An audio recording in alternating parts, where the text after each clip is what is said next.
Good morning, good afternoon, FF family. My name is Dylan, and as always, and good evening, I'm with Bradley here as always. Today's just he and I. We're going to go over FF Media's podcast number 11. 11. Boom. Man, we're really going through these double digits. It's crazy. So we're going to get it started today. We have a packed agenda. Bradley, I want to ask, what is some reviews you're working on right now for the channel? Currently, I'm playing Ghost of Yotei. And Ooh. I played Ghost of Tsushima when it came out. I think I was late on Ghost of Tsushima, actually.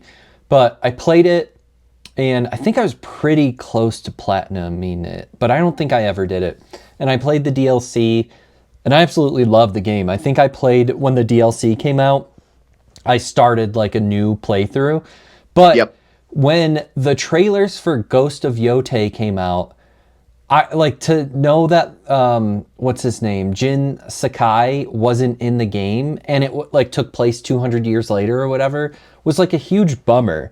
And so it's been 3 months, and the funny reason why I played this is because Carrie got me 2 gift cards for PlayStation, so that way I could be ready and get the new Resident Evil game. Well, guess what? You can't buy physical games with PlayStation gift cards. You can only buy digital.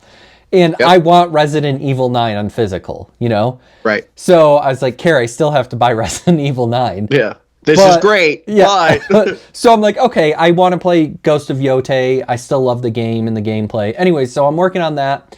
Overall, I'm torn. The character, Atsu is not very sympathetic. And it's very hard, which I kind of enjoy. It pissed me off. I did have to drop the difficulty level down from hard. But that's what I'm working on now.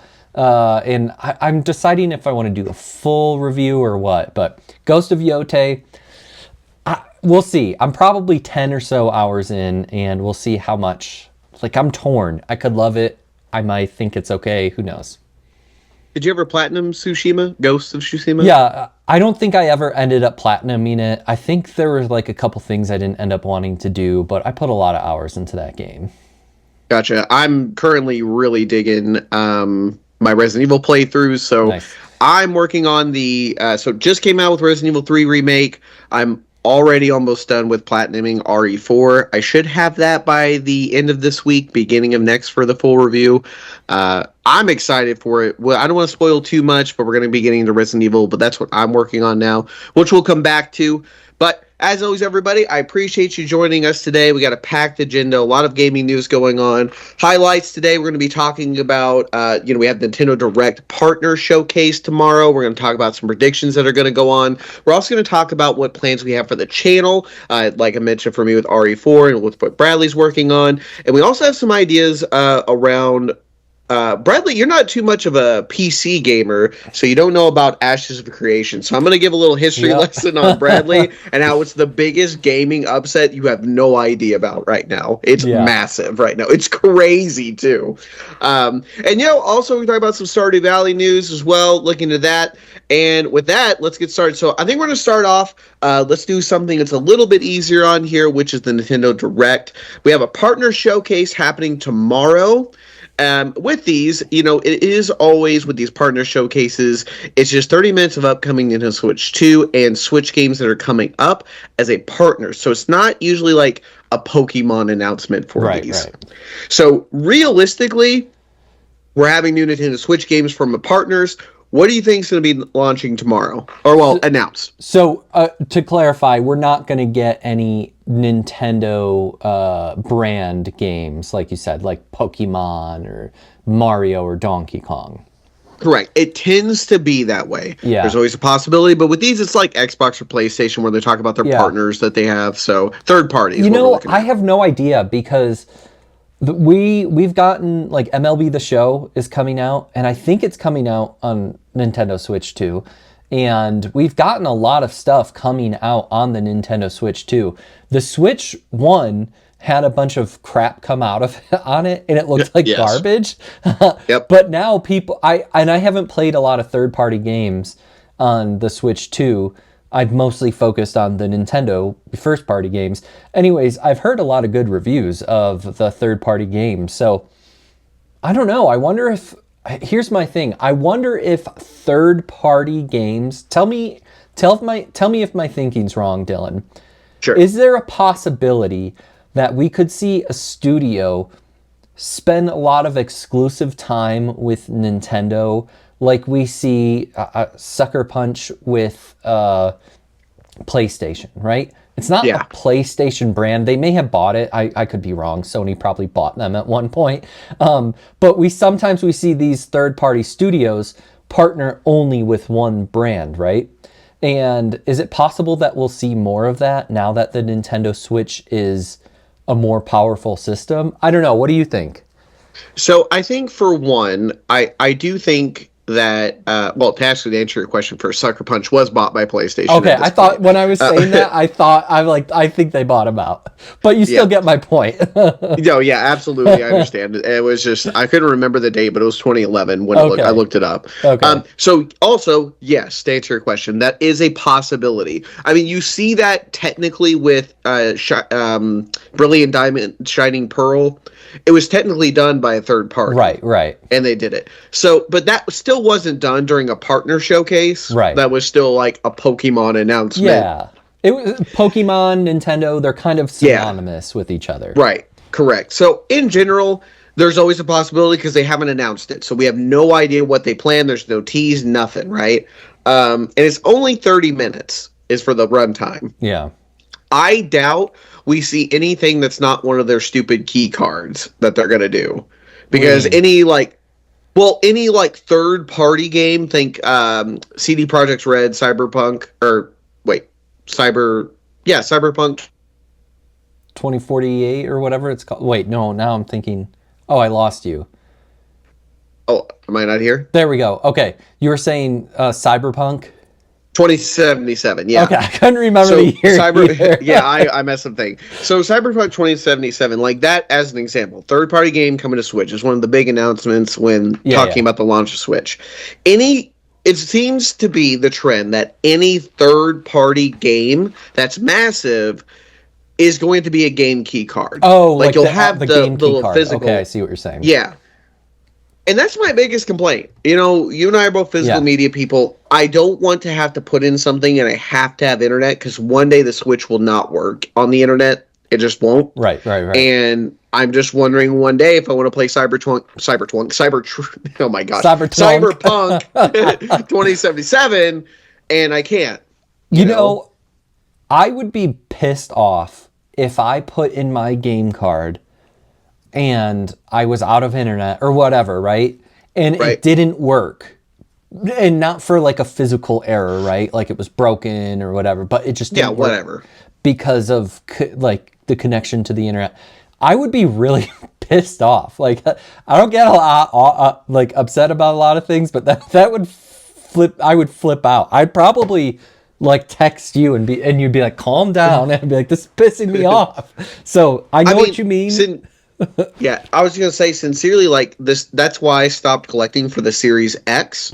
Like, it's cool that it's so backwards compatible, right? Right. But any single disc that Xbox has, I don't know if since the one, maybe, but any Series X at least, all are just digital key cards. Yeah, they all are. So you may not need an internet connection to play after, but you have to have an internet connection to download any of them. That's why I stopped. I have a question for you. And I thought of this question a while ago, but I started thinking about it more now that Nintendo's getting more third-party things. And I should probably ask this question to Nick and Scotty when we're back, all of us. The question is, if you could only have one platform for the rest of your life, Nintendo, PlayStation, or Xbox, and whatever games are released on that console, you can play those. You can go back and play GameCube, Nintendo Switch, Switch 2, but you can never ever play any of the other platforms again. What would it be? And consider all factors. You know, like how many studios do they own? Like, are their key cards a new thing? Are they going to have disk drives in the future? I mean, so far with how the trend is, it's PlayStation. I mean, it's Nintendo is second to me. Yeah, And it's a very close second. Yeah. Because the only reason, honestly, that Nintendo isn't first is because of their key card transition they're doing. Sure. And that's sincerely it. That's where I'm at. Yeah, that makes sense. All right. But yeah, so I think as far as to the initial point of this, like the direct predictions, I think I'm going to do a hot take. I think we're going to get a Dynasty Warriors port to Nintendo Switch. Okay. It makes perfect sense. They have Hyrule Warriors, which I'm playing right now, by the way. Like, do you think they care Fantastic Warriors title, by the way. But do they? I think so. If they already have Warriors in general, it makes sense because also is now a great time because they're going to come out, if not already, they're going to come out with the Warriors DLC for Origins, and they have Dynasty Warriors 3 remaster coming out as well. So now it makes perfect sense for them to switch the two. You know, I guess I would be disappointed if it's just a port. Like for me, I think I was probably like dreaming when I said maybe it would just be more third-party exclusives for Nintendo Switch. But if I sit here and I watch this and it's just a bunch of games that I can play now and probably have played on PlayStation that are just also available on Nintendo, I'm going to be like, whatever, you know? Like, I should probably just get it on PlayStation. Oh! I just realized real quick. What? So another big one that's coming out is that the new like Dark Souls game that's from that company, Neversoft or what? FromSoft. Yeah. I was thinking Neversoft, the skateboarding Tony Hawk company. Yeah.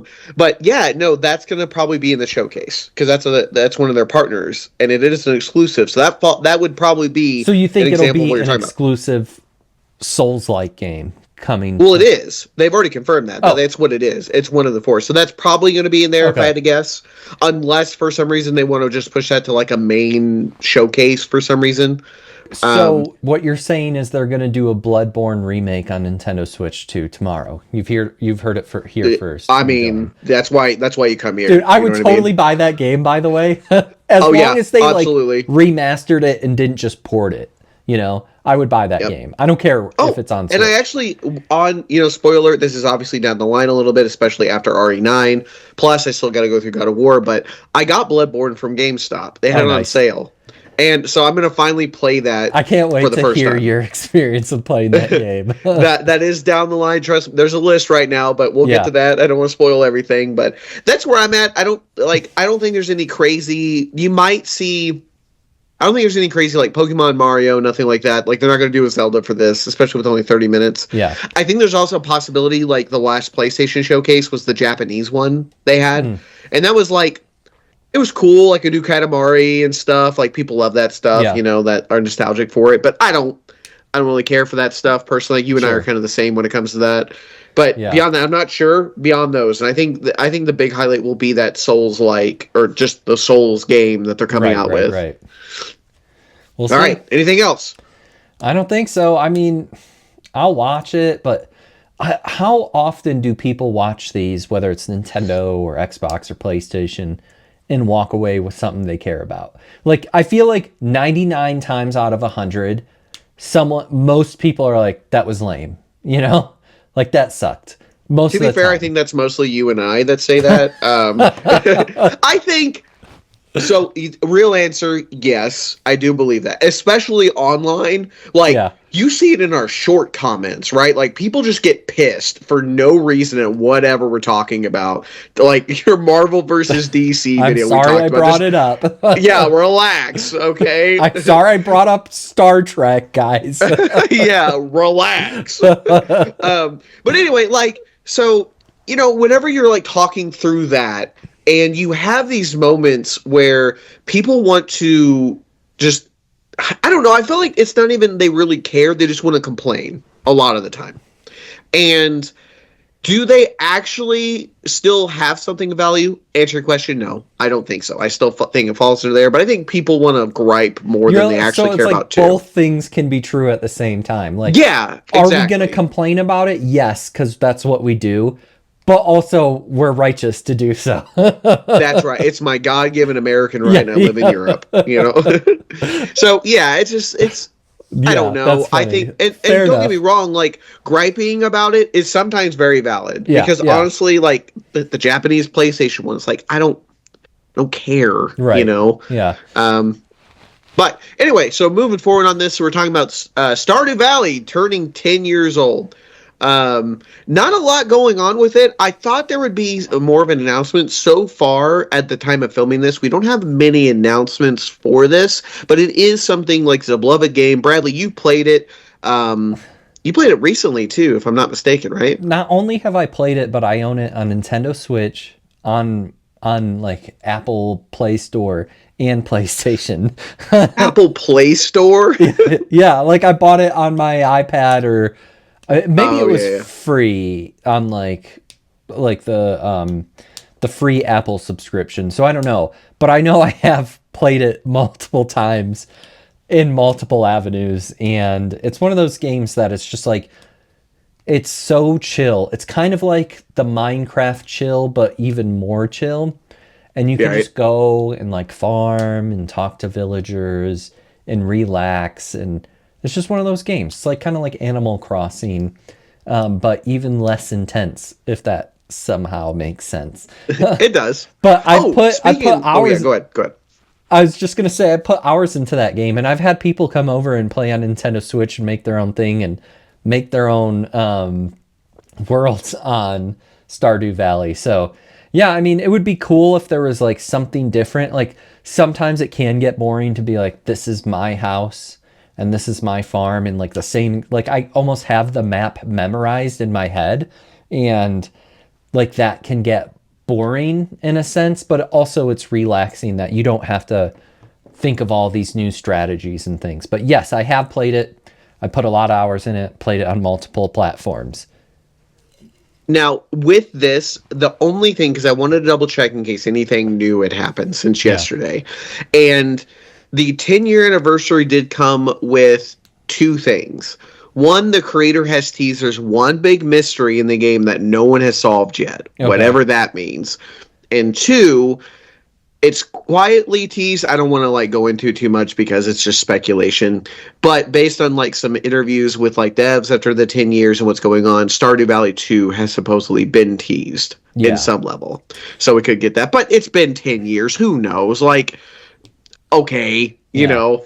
It doesn't seem uh, like a high intensity game to make a second one of, you know? Like Minecraft, I think like there's really no world in which they would make a Minecraft 2. They just yeah, you always never want to split upgrade that the player game, base. you know? You'll just always upgrade it. And like when I started playing Minecraft 10 plus years ago versus now, it's so different, but it's still the same Yes. experience. This game is a game because like it has a small map. It's not like an open world like Minecraft where you could start over with a new game. So that kind of makes sense to me. And I would welcome that, or like some sort of DLC or something where you can have like a whole new experience. It'll probably look the same and feel the same, just like new characters, new maps. Makes sense. I kind of want to see about Stardew Valley, honestly. There's a physical copy somewhere, right? Surely. Probably. I think I only own it digitally though. But I'm Oh, here. I gross. bet there's a. Now, while you're doing that, the other things that they have announced on here is not a lot, just some light updates and official merge for the 10 year that I'm looking at. Excuse me, that I'm looking at right now. And I don't know how recent this was, but a cookbook. Oh, what? A cookbook Cookbook what? for Stardew Valley. Oh, for Stardew Valley. Gotcha. Yeah. Um, I mean, aren't there like a new cookbook with new recipes? I don't know. I'm Like, not sure. I'm just seeing the most recent one that's okay. on there. Yeah, I'm trying to Just think. double checking. I guess like there's recipes in the game already, so I wonder how they would put that. But yeah, by the way, there are physical copies on PlayStation or Xbox, Nintendo Switch, so you can get it physically. That's one of those games where I don't own it physically. It's not the end of the world that I don't own it physically, you know. Yeah. Not that it's not worth it. I have it on digital and I don't really think about it. Now, speaking of digital, something that kind of a big story that I just was reminded this recently came out. So kind of off the cuff here, but GTA 6. So supposedly it's coming out this year, right? Until it gets delayed again, right? Yeah. It will be the biggest video game launch of all time. Right. That's not even close, but it will. It has rumored, until we know we will know, but Rockstar is allegedly going to hold off on the physical release of the game until early 2027. The reason why is because they don't want people to get it early and spoilers hit the market. Because people will get the disc early in some way. I don't buy it. I don't know either. So why don't you? I don't buy it. I think that like if you break everything down to its core, they will lose sales. Right? This game has cost what, $3 billion to make? Are you really going to say do you think the studio gives a shit? Like, hey, would you rather make $500 million or have the game spoiled? You know, like I'd rather make $500 million. I'll take the $500 million, you know? So I like, and that's like the ultimate thing. Second, I don't believe that the studio cares that much, you know? Maybe what they'll do is like physical copies will be withheld from the stores. Like for sometimes they get physical copies weeks before launch. So maybe they'll wait in that case and produce some extra demand, but like ship the day before or something. But I don't buy it. No way. No way are they going to lose hundreds of millions of dollars so that way there's not a spoiler, you know? There's also something you're missing that's holding me back from it. It's going to be launching near the holiday. Which goes towards the money thing. Yeah, exactly. Like, especially with it being delayed. Yeah. Like, Take-Two Interactive is owned by shareholders, and they want that revenue to be coming during the fiscal year, especially if they're holding off, right? It will become still the biggest. I still think it gets sales regardless, and I think there will be people that will still wait to buy physical. But once again, why? Why do that? Why put yourself in that scenario? I put the chances at 0 that will happen. The only way it would is if there was some sort of physical demand issue with discs or like physical issues, which I don't foresee that happening. Oh, we ran out of freaking 4K discs. You know, what are we gonna do? I don't think that's gonna happen. It's gonna be on physical launch day. I guarantee it. Okay. All right. You heard it here first. That's why you come to Bradley. Now, when will launch day be? That still could maybe be that's what the real story is. It's early 2027 now. That's what it really is. They probably put that out. You had to prep people like as for a rumor. it. Yeah. Oh no, guys. Physical's ending. Okay, so big announcement. First of all, Bradley, what MMO RPG think WoW, Final Fantasy 14 have you ever played? Go. Okay, so not really an MMO player, not really PC gamer. I don't think I've ever played one. You kind of played 14 for 5 minutes with me. Yeah. Oh, yeah. And there was shit all over the screen, and I'm like, I can't do this. So anyway, the idea that I bring this, I think, is something to like broaden your horizons, because this is probably the biggest story, not only just the MMO space, but just gaming in general now. So what's happened is there was a studio created by a person named Steven Sharif that is called Intrepid Studios. He is from an old school MMO mindset. Think old WoW, Final Fantasy, like 11, so even before 14. Grindy games, EverQuest, Lineage 2, ArcAge. For people that know, you know. What he wants to do is, a lot of MMOs, are being created now. It takes a long time to get there. It's a lot of return of investment that takes a long time to get there, right? What they did was they created a fundraising system through Kickstarter. It had become the biggest Kickstarted game ever. And what they did was they raised over $1 million through Kickstarter for this. It was massive. I even put a initial starter of $50 back 3 years ago. Okay. So that way I could get into the alpha. I did. I got into it. That's fine. People calling it a scam since the beginning. It's a Kickstarter game. Nothing's going to happen. I'm into it I want to see a new MMO. I want to see something that's good, grounded, and it's new things. Talking about being a governor, you could have these city nodes. There's like caravan fighting and like transferring goods. It's massive. It's great. It's coming along. They're doing weekly and mostly monthly like updates to keep the community engaged and what's going on. What's happened is, as of less than a week ago, there was an announcement through, I believe, is their Discord officially to start it off with, and then all the news articles were popping off. They got bought out by shareholders a while ago to get equity through, so they can do development. So they became, I guess, who? They had shareholders, but like a private equity firm, took over like the main company. They just need funds, right? The Kickstarter is great, but it only starts you off. You still need funds to keep going, right? Pay people, yada, yada. This board that took over, I'm not sure why. It hasn't been announced yet. This is a developing story. But less than a week ago, Steven has announced that he left Intrepid Studios. He has left, and because he has left, studio heads like the legacy people that started with him, they have left as well. Intrepid, the board people, have made mass layoffs across the board with the company at this point, down to like the rumored number right now. Keep in mind, we don't know everything yet.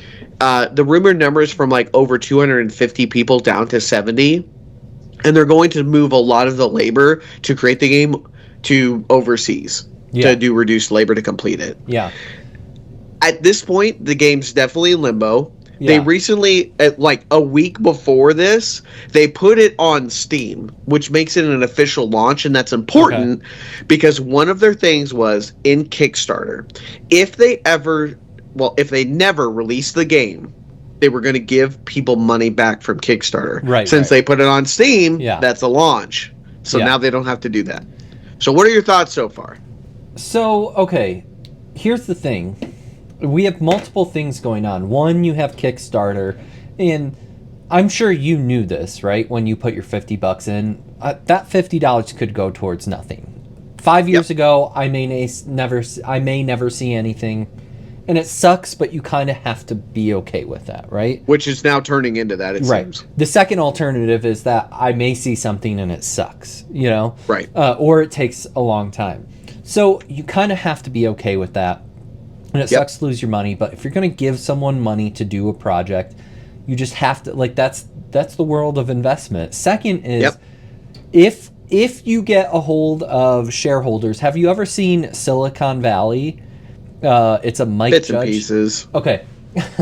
So essentially, I'll give the really quick story. This guy creates a program that is able to essentially sift through music using AI, and he thinks it's worth $1 billion, and everyone thinks it's worth $1 billion. So it's a comedy kind of, and it's about him going through Silicon Valley and getting investments and programmers and stuff, and everything always goes wrong.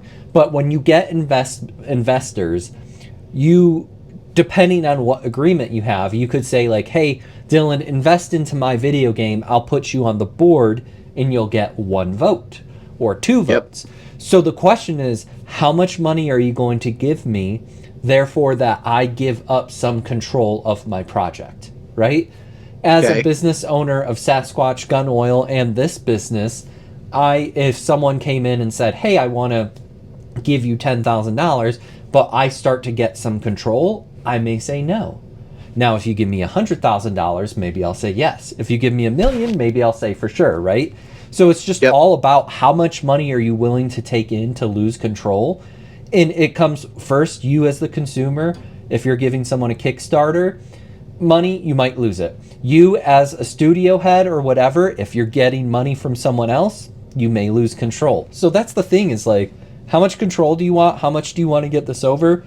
I'm not blaming this guy, but it sounds like he said, I'm willing to put money into this project to potentially lose control. And that kind of that sounds like what's happened. Yeah, I mean that sounds like it too. Because what he put out was that they're making, this is his words, that it's some unethical choices that he didn't want to put his name behind, so Right. he's moving on, But and guess that's why. what? If he never got money from those people, he wouldn't have had to do it. I'm not saying he's Correct. bad for getting money. He needed money to make the game, right? You don't make it for free. But he decided to give up some control to these people, which There is sucks. like there is some talk that there isn't a board and stuff, and I don't want to get into that, Yeah, but yeah. it does more so. It does seem that that's the case, and this has happened, right? It sucks. Like I said, I enjoyed the game for what it was going through, Yeah. but this is right now like the biggest talk of the town right now in video games is this. Um, It's I don't know. it's a good lesson, Dylan, because think about it. Anyone who's played video games regularly probably at one point in their life has decided up in his head, like up in your head, I want to make my own video game, you know? Yep. Whether it's realistic or just a dream. I've thought of that. I know you probably have, right? Yeah, absolutely. Every once in a while someone goes out and does it. A lot of time people go out and try to do it and fail. And this is just one of those times where it's like, hey, good try. You failed. You know? Yep. Yeah, you're not wrong. Yeah. And it's just I don't know what happens next with the game in general. It could just be some. I think it will get completed, and it'll be like some weird pay to win shell of the game it was supposed to be. Legit. It's like an EA game. Yeah, the loot boxes. Yeah. It's crazy. But it was so cool because like they were gonna do where there was politics and like you had like Right. this node or city that was Yeah. this like you could make it a warmonger city That or you could do like an arts and crafts. fun. Yeah, and then like in between that, like people were gonna do caravans and like the PvP fighting of caravan loot and stuff. Yeah. And it's more than likely just gonna be gone Right. at this point. Yeah. That So blows. it sucks. But yeah, that's the main news for there. And so I want to wrap us up with Resident Evil. That's what we're getting into What now. is it, So 27th? I think that's the Friday. Yes, Okay. correct. So 3 weeks from Friday. Perfect. Before we go right into Resident Evil 9, let's talk about our Resident Evil plans. Uh-huh. So first, like I said, Resident Evil 4 Remake. We'll have that launched before Resident Evil 9. And for updates for everybody, we're going to be doing a special Resident Evil episode. We're ironing out the details right now, but it's definitely going to be at least Bradley and I. Yeah. I'm pretty sure the boys want to get on it too because we're all big Resident Evil fans. But we will be hosting like what our thoughts are going to be, what some ideas we have down the pipeline, and just our overall like I said, there's lots of ideas being thrown around that it's going to be a lot of fun for the lead up of Resident Evil 9. So I'm excited for it. Should we like go live Thursday night or something? Oh yeah, that'd be cool. Like our first live thing would be cool. Maybe we should. Like I don't know how to go live, but like maybe. I mean, it's just on YouTube. We would just like we'll figure it out. Well, yeah, I think that would be our first cool like live stream launch. Yeah. And then we could talk about through there. That would be very fun, at least for a couple hours, just going through like what does Resident Evil look like now, some story updates and everything. It'd be really cool. Yeah. But expect that. That's for my plans. Do you have any current Resident Evil content besides that video, like how I'm doing Resident Evil 4 Remake? What do you got planned? No, I don't have anything building up, but I don't know. Maybe it would be cool to like rank my top 3 or whatever. I think that would be fun, right? I'm so fired up about Resident Evil, and like I wish that I could just abandon everything and just play Resident Evil from here until the release of 9, and then until I beat 9, and then assuming it's like Resident Evil 2 or 4, like I played Resident Evil 4 like 8 playthroughs of that game. Yep. You know, like it's I'm great. assuming it's going to be somewhat the same. Like you can just do multiple playthroughs, get a better gun, like up the difficulty level, maybe lower the difficulty level. I like to do that every once in a while. It's just like make it on super easy and just blast through everyone. Yep. So I'm going to assume it's like that. So maybe I'll do something like that, but I'm pretty fired up. I'm surprised you haven't thought about doing the Resident Evil movies. Like just review those with like Mia Jovovich or whatever her name is. Yeah, I haven't seen anything after 4 because I think there was like 7 of them. I'm just saying, it's time for you to start watching them. Yeah, that might be a good idea. I think you should do that. You know, you're like a resident, no pun intended, resident movie guy. Yeah. So I think that would be really cool. I think it's a Yeah. great concept. Yeah. I Live told Carrie, brainstorm it, like, we need everybody. to watch Resident Evil. She's like, nah. I'm like, why not? It's a stupid zombie movie, you know? Yeah, I think one is like, it feels to me, and this is, I haven't watched it in years, right? Yeah, yeah. But one to me feels like a decent-ish start to like a zombie movie franchise, right? Two is bad, but like, I think it's fun. Like, I think it's very fun. Like, it's silly. Abandon anything resembling Resident Evil after the first one. Is the second one with Nemesis? Mike Epps and Nemesis. Yeah. That's the only thing that somehow, yeah, I mean, other than zombies, and then they do their own thing. Like, it just goes freaking wild. Which, whatever. Yeah, they are. Like, Alice is like this.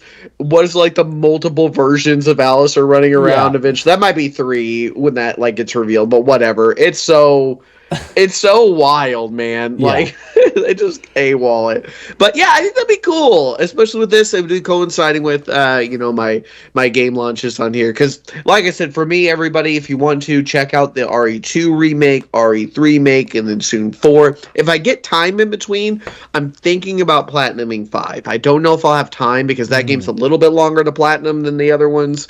But I am thinking about going through that. I think it would be really fun for that. It's like a cap off, and then we're on to there. Platinum or 6. Yeah. No one anyway, wants to play 6 that much. No. Because if oh my god, like 6, I played. I think it was Jake's or Leon's. It wasn't Chris's for sure. Because I wanted it was either those two because.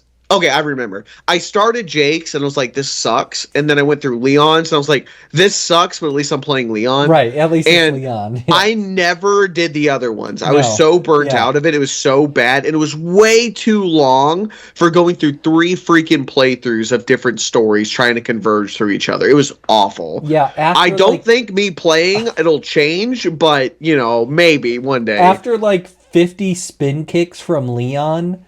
I'm like, this game's stupid. It's keep so spin bad. kicking zombies. The first 10 times it's fun, and then you're like, you don't really have to do anything but blast them and spin kick them.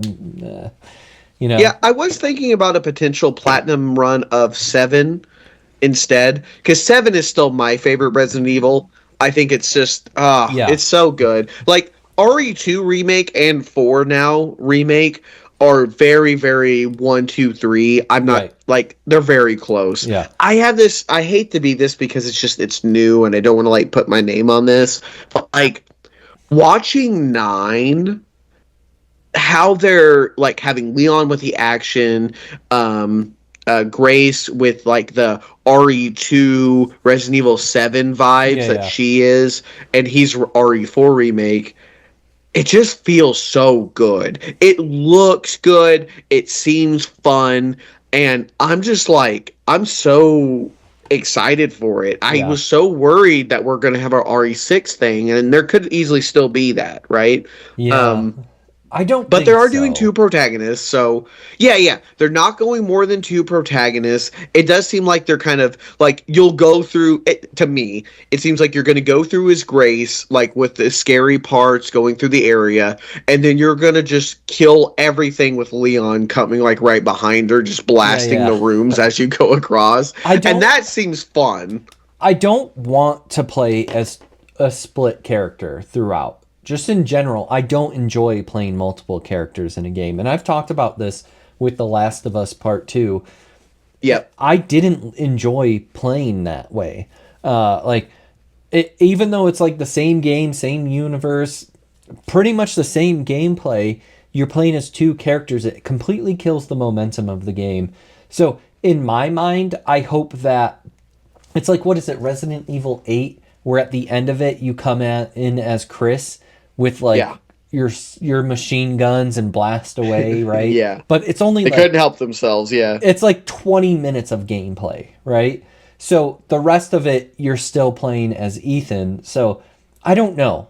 I hope it's not I don't want to flip back and forth because that's going to drive me nuts. I know I'm going to be playing it. I'm like, I mean, I hate to break it to you. It is confirmed. That's what this game is.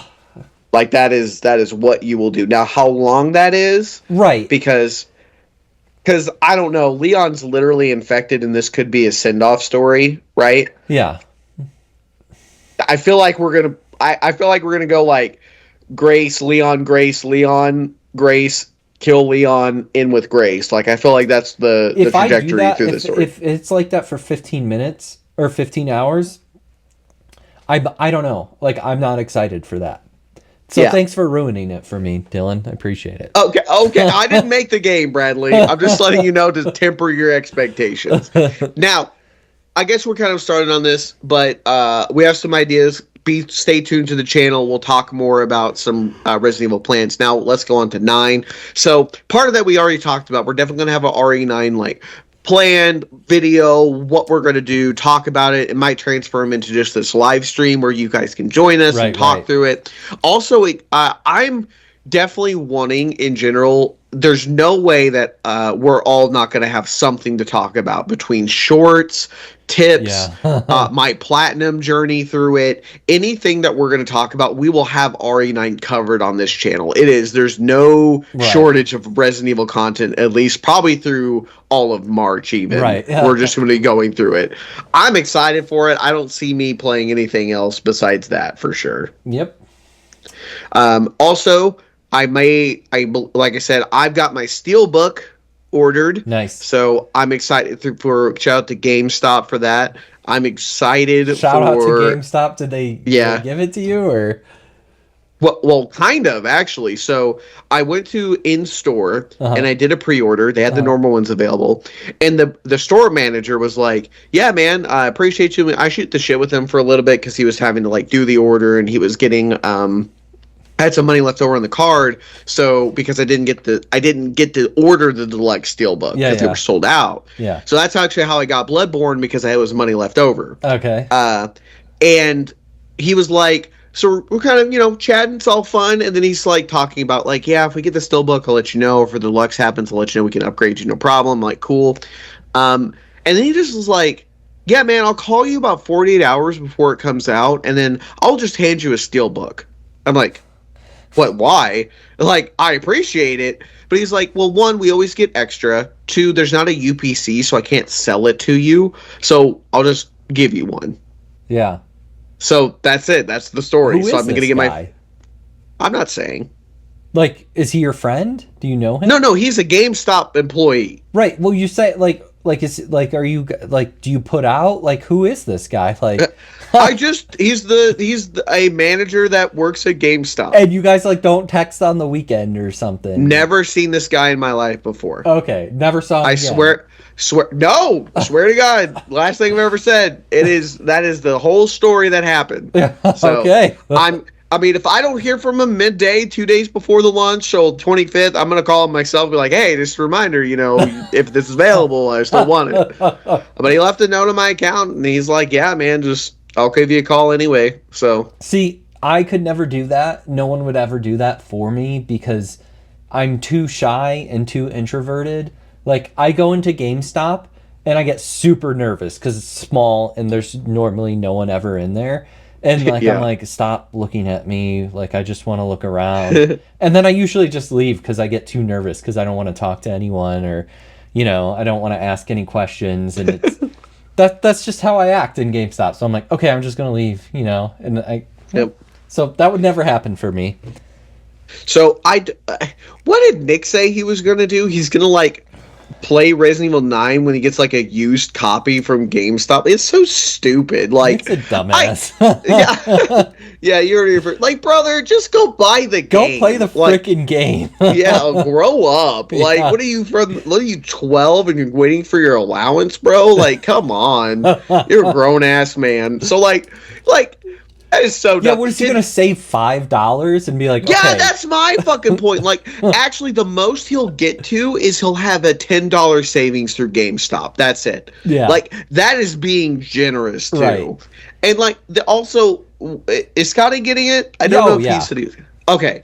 I haven't, like... I don't know if we've, like, all been on to talk through that. So, like, if we're all getting it, just get it. Yeah, then we can all just play. I literally, when you were talking about that earlier, if we're all gonna do it, I'm like, I need to text Nick and say, just get the frickin' game, because don't wait 3 months for it to drop down $10 on the used price at GameStop, and like, get the game.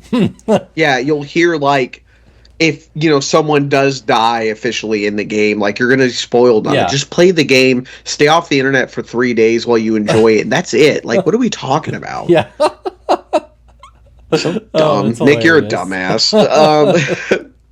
All right, so with that being said, that's what we had on the docket today. Bradley, just some final thoughts. If you have anything else planned, coming out for the channel, what are your thoughts, and any sort of future ideas for the channel in general? So, not everyone is privy to this. The people within that we do these podcasts, Nick, Dylan, Carrie, they are, but our goal is to have Freedom Frontiers Media, which is the name of the company, be a bigger type production company. And right now we're talking movies and video games because we're starting to build an audience, and we want people to watch, and we want to have this audience and community that we play games with, watch movies with. But ultimately our goal is to produce things, not just talk about other people's stuff. So for example, Dylan and I talked about making a fictional podcast, and we're behind on that. We haven't done anything, and I think we will eventually. So we're still trying to figure things out with that. And I didn't tell you this yet, Dylan, but I am getting ready to release, probably in a couple months, we'll start a new channel. It'll still be FF branded, like we did FF Rips for Pokemon cards, and shout out to FF Rips. Yep. Growing pretty fast there. I think we have 28 subs already. Yeah. In a short amount of time. That's obviously not a lot. But anyways, FF Stories. Because ultimately our goal is to have this be, we make stuff. We make as big as movies, right? So movies, stories, podcasts. So FF Stories, we're going to make a new channel, and we're going to release our stories on it. Podcasts.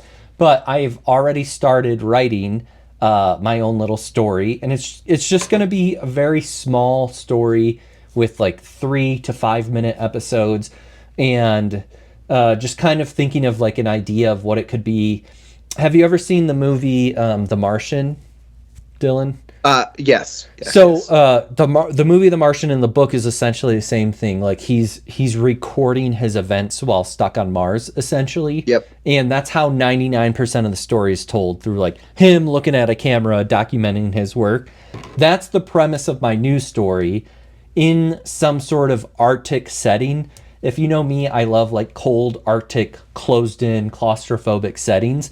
But it's just going to be one guy stuck in the Arctic, kind of like a scientist journaling things. He doesn't know why he's there, but that's coming out probably first episode in a couple-ish months, once I figure out some things and grow some subscribers. So make sure you're subscribing here. We'll have FF Stories, but that's a kind of a new thing. That's our first piece of production from Freedom Frontiers Media. Dang. That's awesome. I know we had talked about that for previous episodes. So it's nice actually having that kind of rolling out. That's fantastic. Beyond that, I kind of share what I was doing, so I'm going to leave it with that. So everybody, as always, I appreciate you being here. As always, my name is Dylan. I'm here with Bradley today. I just want to wish everyone a good morning, afternoon, and evening. This is FF Media, and we're on episode 11. Have a great day, everybody. We'll see you for the next one. Adios.